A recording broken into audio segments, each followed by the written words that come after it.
মুক্তিযোদ্ধা অবসরপ্রাপ্ত মেজর সাবেক এমপি জননেতা আখতারুজ্জামান বক্তব্য রাখছেন অবসরপ্রাপ্ত মেজর জনাব আখতারুজ্জামান।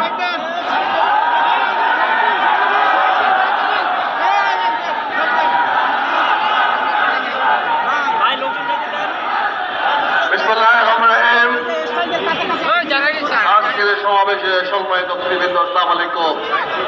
আমাদের মাঝে উপস্থিত আছেন ঢাকা উত্তর মহানগরে সম্মানিত হবেন জনাব মোহাম্মদ সেলিমউদ্দিন, যাকে আমরা আগামী দিনে এই ঢাকা উত্তরের একজন সফল কার্যকরী মেয়র হিসাবে দেখতে চাই। সবাই বলুন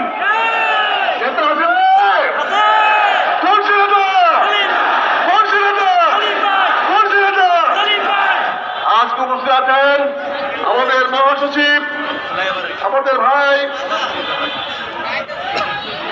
মিয়া গোলাম পরওয়ার, আগামী দিনের বাংলাদেশের কর্ণধার, ইসলামের ঝান্ডা উড়াবেন, যিনি বাংলাদেশ ইসলাম কায়েম করার জন্য টেকনাফ থেকে তেতিরা পর্যন্ত বাংলাদেশ ইসলাম কায়েম করবেন, আমাদের সেই নেতা যারা পড়ায় ভাই।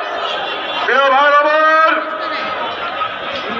এই ধোঁকাবাজ সরকার সংসদে গিয়ে বলেছে সে প্রতারণা করে, জনগণের সঙ্গে প্রতারণা করে নির্বাচনের মাধ্যমে ক্ষমতা গিয়ে জুলাই সনদ বাস্তবায়ন করতে গড়িমসি করছে। আপনি ইতিমধ্যেই গুপ্ত প্রধানমন্ত্রী হয়ে গেছেন। আপনি সংসদে বসে থাকেন আর আপনার পক্ষে বক্তব্য দেয় স্বরাষ্ট্রমন্ত্রী সালাউদ্দিন। তার মানে বুঝেন উনি হয়ে গেছেন ঘেটু প্রধানমন্ত্রী। আজ উনি রাস্তায় রাস্তায় ঘুরে বেড়াচ্ছেন। তিনি বাংলাদেশে গেঞ্জি কালচার শুরু করেছেন। চ্যাংরা পোলাপানের মতো রাষ্ট্রের প্রধানমন্ত্রী গেঞ্জি পরে ঘুরে। এটা তো বাংলাদেশের পোশাক নয়, এটা তো ইসলামিক পোশাক নয়। ইসলামিক পোশাক করেন,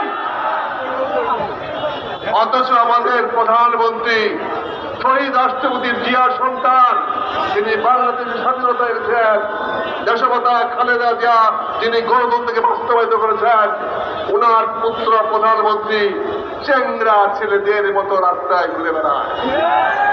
এটা লজ্জার কথা, শরমের কথা। জাতীয় স্ট্যান্ডার্ড আজকে উনি কোথায় নামিয়ে নিয়ে গেছেন? তার পোশাক আশাকে কোন ইসলামের ধর্ম ধারণ আছে পাবেন কোন? অথচ বাংলাদেশের 20 কোটি মানুষের মধ্যে আমরা 90% মুসলমান। আজকে এনসিবির ছেলেদের উপর হামলা করা হচ্ছে।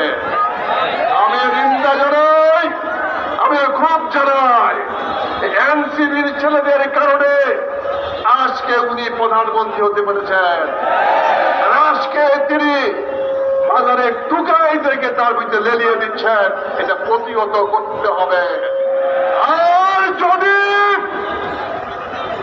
জুলাই যোদ্ধাদের উপরে কোন হাত উঠে, সেই কালো হাত ভেঙে দিতে হবে। রাজি আছেন? আওয়াজ তোলেন, নারায়ে তাকবীর, নারায়ে তাকবীর, নারায়ে তাকবীর। আসসালামু আলাইকুম।